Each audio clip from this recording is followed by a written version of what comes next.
आज हम बात करेंगे भगत धन्ना जी की। जैसा कि आप सभी जानते हैं कि गुरु ग्रंथ साहिब में भक्तों ने और भट्टों ने और हमारे गुरु साहिब जी की वाणी है। उनमें से एक भगत हैं भगत धन्ना जी। भगत धन्ना जी जात से जट थे और अनपढ़ व्यक्ति थे और गरीब जमींदार और फार्मर थे, किसान थे।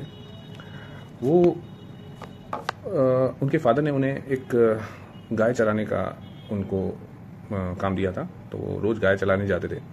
तो उन्होंने एक दिन देखा कि एक पंडित जी नदी किनारे आते हैं और भगवान की ठाकुरों की सेवा करते हैं और पूजा पाठ करते हैं। तो उनका मन किया कि उन पंडित जी से पूछे। तो पंडित जी ने जवाब दिया कि मैं ये पूजा करता हूँ, पाठ करता हूँ, उसका एक नियम कानून है और भगवान से हमें बात करके और भक्ति करके हमें ये फ़ायदे हो सकते हैं। तो भगत धन्ना जी ने कहा, उनसे बहुत ज़िद की कि मेरे को भगवान की पूजा करनी है। तो उस पंडित ने उन्हें एक पत्थर को कपड़े में लपेट के दिया और कहा कि आप इनकी पूजा कर सकते हैं, अब ये आपके भगवान हैं।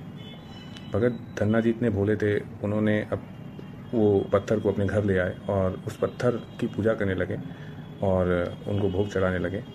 तो भगत धन्ना जी ये भगवान से आशीर्वाद करिए, इतने इनोसेंट थे वो, इतने क्या बोलते हैं, मासूम थे वो, कि वो भगवान से कहने लगे कि आप मेरे घर का प्रसाद खाइए, मेरे घर का भोग लगाइए, क्योंकि वो बहुत दिल से पूजा करते हैं, बड़े इनोसेंस से पूजा करते हैं और कहते हैं कि मेरे घर का प्रसाद खाइए।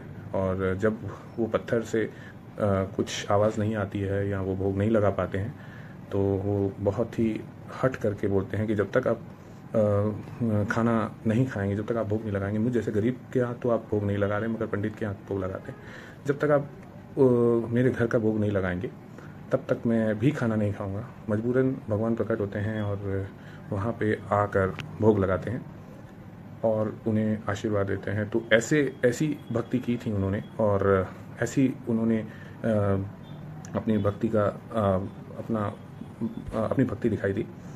उनकी वाणी हमारे गुरु ग्रंथ साहिब में अर्जित है। उस वाणी में अगर आपने गुरुद्वारे में कभी आरती सुनी होगी तो आपने ये शब्द जरूर सुना होगा, गोपाल तेरा आरता।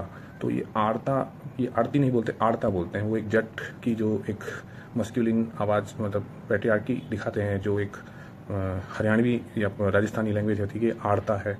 ये वाणी भगत धन्ना जी ने दी है और उन्होंने आसादीवार में बहुत बहुत सुंदर वाणी दी है, जिसमें वो कहते हैं कि मछली को पानी के अंदर प्रभु संभालता है और आकाश में पक्षी को हवा में प्रभु संभालता है, पत्थर के अंदर भी जो जीव जंतु होते हैं उसे भी प्रभु संभालता है, भगवान संभालता है, सतगुरु संभालता है।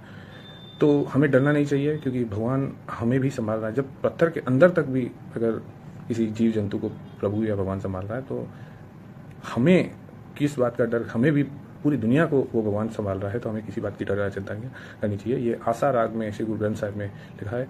आपको कभी पढ़ने का मौका मिले तो आप जरूर पढ़िएगा। वाहिगुरु जी का खालसा, वाहिगुरु जी की फतेह।